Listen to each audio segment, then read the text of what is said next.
And we're back with the new 5008 or 5008 from Peugeot, and we're doing this all over again. The reason we're doing it all over again is not for a journalistic reason, it's mainly because I liked it and wanted another go.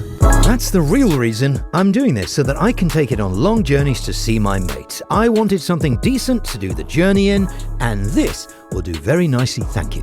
Compared to a lot of other cars, I like this particularly for its comfort. I like it for the seats, their support, this tiny steering wheel that sits in your lap, it's almost square, and all the shiny things. I'm attracted to all that stuff, rather like a magpie. But it's not just me that likes this car. My mates like it as well. Alan! Speaking of friends and family, one of the great things about this car is the amazing modularity of it. For example, these 3 seats which move, and these headrests which go up and down so you can see out of the back. And that's brilliant. 3 baby seats if you have 3 babies, and each of the children get, or 2 of the children get their own office here so they can edit their TikTok. No! For the extra kids, they go in this 7-seat area where you can get the seats up, and actually if you're strong enough you can pull the seats completely out. I'm going to try and do it. There's a clip here. They're not that heavy. I'll put it up. I'm not going to put it out because it means I've got to put it back together again. So there's actually a little bit of storage there now. That's good, isn't it? Look at that. Now you can take everyone else's kids swimming. And whilst you ponder on that delightful outing, I'm just going to drop you in the playground. No, it's nothing. you'll get plenty of space to do it in. 2,150 litres, which is more than enough room to have wet towels and loose shoes. It's also more than the Kodiaq and the X5, and probably a few small vans. The perfect car then for those long and tiring days out. And when it all gets too much, you still have the soothing indicator sound. And if that's not enough, you get phone holders in the back, you get cup holders even for the extra kids. There's also some underfloor storage here in this area. And how many cars have you ever seen that do this?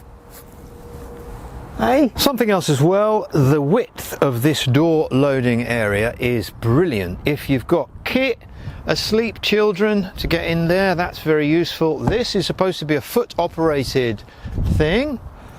Easily get a wheelchair in there, which is very good. And I also think it's a very nice thing to also have a driver's door with an enormous width. So big person, back problem, even if you're going to wheel yourself in, everything about this is great, mate. The big news, of course, is that the 5008 now comes with a new hybrid system, and that's a proper hybrid system, i.e. one that you don't have to plug in, and that will give you 48 miles to the gallon. The petrol will give you about 46, and the diesel will give you around 2,000. No, it won't, but it will give you high 50s. 3 very good engine choices. Number 1, the 1.2, which is this one, the 1.5 diesel, and the hybrid, fully hybrid, no plug-in, hashtag no plugs required. 1.2, just overtake me, mate.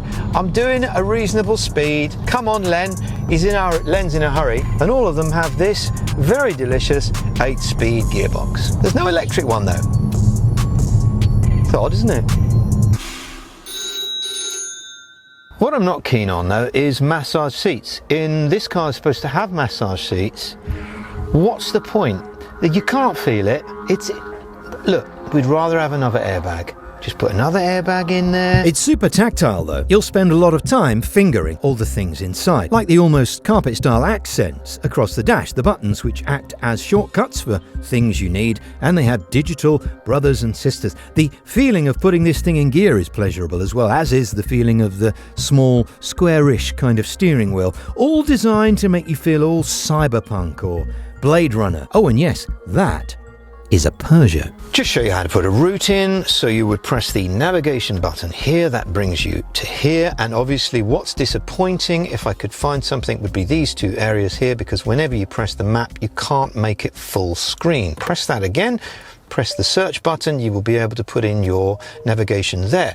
Most people will be using Apple or Android, but it isn't wireless, which is very disappointing for a car that's this new. The other thing that's interesting is you can also do a Hey Peugeot, but it does need work. you can press this button, for example.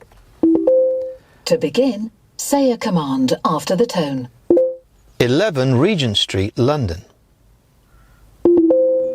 Sorry, that item is not available. Well, it was available because it's on the screen. It's on the screen. It's on the screen. It says it's available. Yeah, look, it says it's there.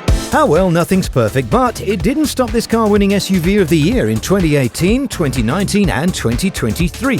That's because people value the merits of a car regardless of whether you can say hey to it or not. They can get rid of that. No one will notice.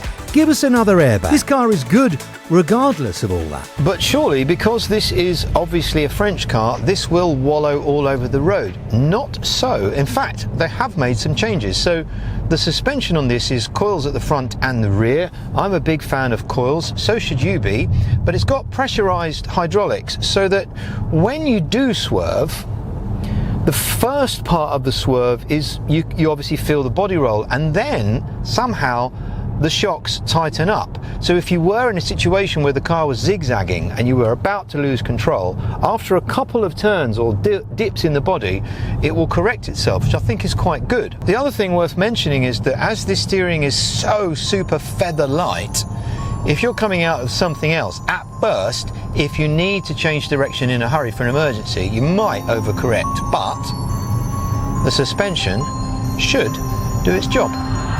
Automatic braking is very common on this, which will include stopping the car for cyclists or people as well as cars. Electronic stability in case you go into a skid. Side curtain airbags for impact from the side, and driver tiredness warning to tell you to stop and have an overpriced coffee. Higher up the models, you will get this very delicious auto cruise. In this particular car, it's very good to have. It's a little bit jerky.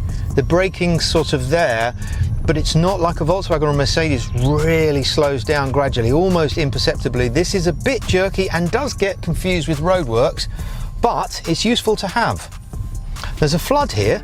Assuming you want one from new, you can now find out how cheap or expensive the 5008 is against similar cars, and or make an inquiry on the very famous Leasing.com. You will agree that when you drive one of these, this car makes a very strong argument against getting something German. Why did you get the BMW in the end? I think, here you go. So, top three, 5008, 5008. Which is it, by the way? Number one, I'm going to say ride height. Very easy to get in, very comfortable seats. Number two, I'm going to say functionality. I know it's obvious, but it is super functional. You know what I mean? It's better than a van, this. Number three will be the ease of driving. Yeah, every journey, so easy, so light this. I could probably lift it.